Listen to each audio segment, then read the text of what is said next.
고통 없이 성장할 수 있을까? 우리가 인생에서 가장 힘들어하는 순간은 보통 고통과 마주할 때입니다. 실패, 상실, 관계의 단절, 몸과 마음의 상처들. 그 순간에는 누구도 이렇게 말하고 싶지 않죠. 이것도 다 성장의 과정이야. 하지만 시간이 흐른 뒤 돌아보면 이상하게도 성장의 결정적 계기들은 고통을 품고 있었던 경우가 많습니다. 그렇다면 질문이 생기죠.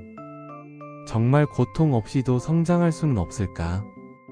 기술이 발전하고 인간의 삶이 더 편안해졌는데 고통이 줄어든 만큼 우리의 성장은 더뎌진 건 아닐까? 고통이 반드시 필요하다는 말은 너무 진부하게 들릴지도 모릅니다. 그래서 오늘은 단순히 고통은 좋은 것이다라는 감상적인 이야기가 아니라 진짜로 우리가 왜 고통을 피할 수 없고 어떤 방식으로 고통이 성장을 촉진하는지, 그리고 고통 없이 성장하려는 시도들이 실제로 어떻게 실패했는지, 마지막으로 우리가 고통을 대하는 새로운 관점까지 깊고 풍부하게 탐구해 보겠습니다. 일부 고통은 왜 우리를 멈추게 하지 않고 오히려 움직이게 만드는가? 우선 고통은 생물학적으로 성장 방해 요소가 아니라 방향을 알려주는 신호입니다. 예를 들어 근육은 미세한 파열이 생길 때 성장합니다. 고통이 없다면 파열이 발생했는지도 모르고 더 심각한 손상을 만들겠죠. 심리적 고통 역시 비슷합니다. 불안을 느끼기 때문에 대비하고, 상실을 경험하기 때문에 관계를 더 소중히 여기고, 실패를 맛봤기 때문에 다음 전략을 수정합니다. 흔히 말하죠. 그냥 실패 없이 잘 되면 안 돼? 하지만 실패가 없다면 피드백도 없습니다. 무엇이 틀리고 무엇이 맞는지를 알려주는 체계가 사라지는 것이죠. 실제로 하버드대 연구에서 실패 경험이 없는 사람은 오히려 위험한 결정을 더 많이 내린다는 결과도 있었습니다. 정보가 부족하고 자신감을 조절할 장치가 없기 때문입니다. 고통은 우리를 멈추게 하는 것이 아니라 우리 삶의 지도 위에서 방향을 조정해주는 빨간 깃발 같은 역할을 하고 있죠. 2부 고통을 없애려는 인간의 시도들, 그리고 왜 실패했는가? 역사적으로 인간은 끊임없이 고통을 줄이기 위해 기술을 발전시켜 왔습니다. 그러나 흥미로운 점은 고통이 줄어들수록 정신적 스트레스는 증가했다는 사실입니다. 예시를 보죠. 디지털 기술의 발전. 일은 편리해졌지만 디지털 과부하와 비교 스트레스는 더욱 심해졌습니다. 예전에는 일 때문에 힘들다가 많았다면 지금은 나는 왜 저 사람처럼 못 살까? 같은 새로운 고통이 등장한 것이죠. 교육 방식의 변화. 실수하지 않도록 안전하게 만드는 교육은 오히려 실전에 약한 세대를 만들었습니다. 실패를 경험한 적이 없으니 작은 충격에도 크게 흔들리는 경우가 많습니다. 과보호 환경. 부모가 자녀를 고통에서 보호하려고 할수록 아이의 자존감과 문제 해결 능력은 떨어진다는 연구가 있습니다. 고통을 겪지 않으면 성장의 회로가 작동하지 않는다는 의미죠. 결국 인간은 모든 고통을 없애는 데 성공하지 못했습니다.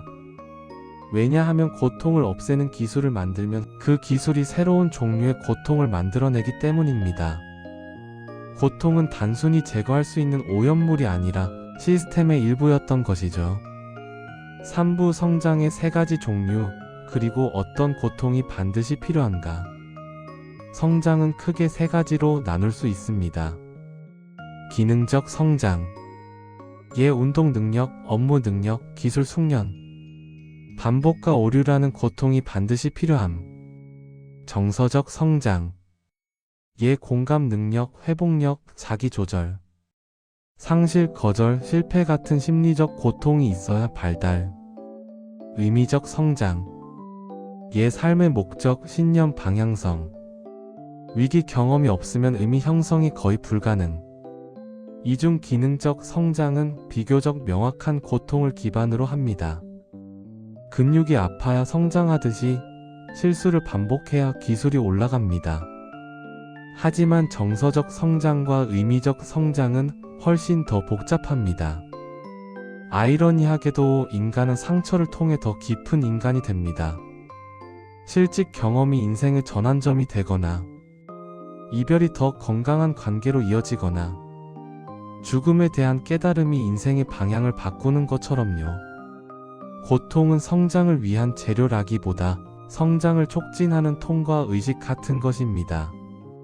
사부 고통 없이도 성장할 수 있는 영역은 있을까? 결론부터 말하면 있습니다.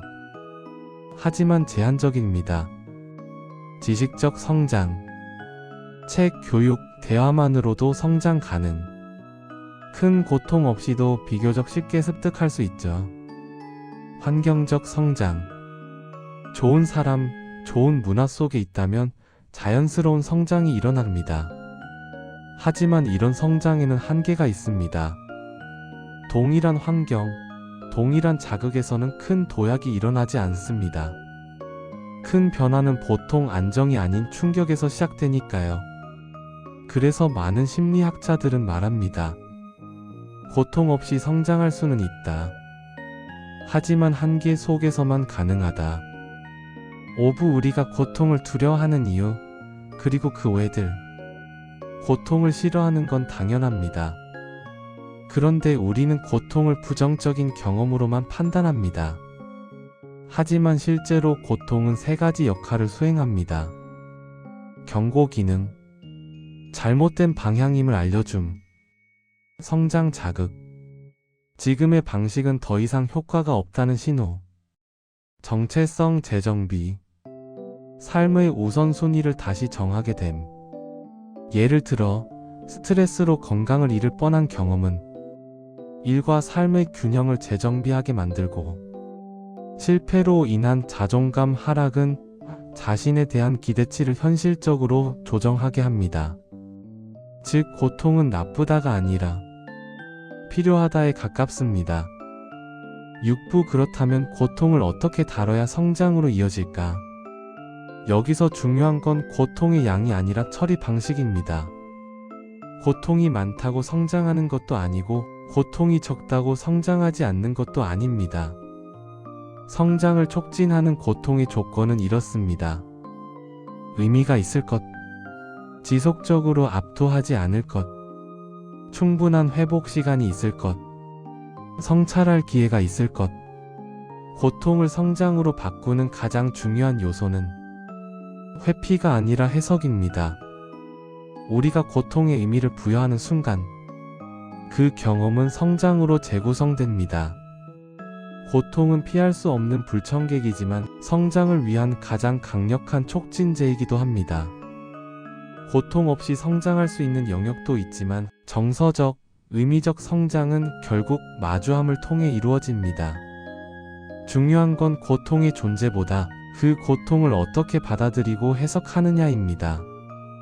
더 많은 통찰과 흥미로운 미래 이야기를 원하신다면 구독과 좋아요 잊지 마세요.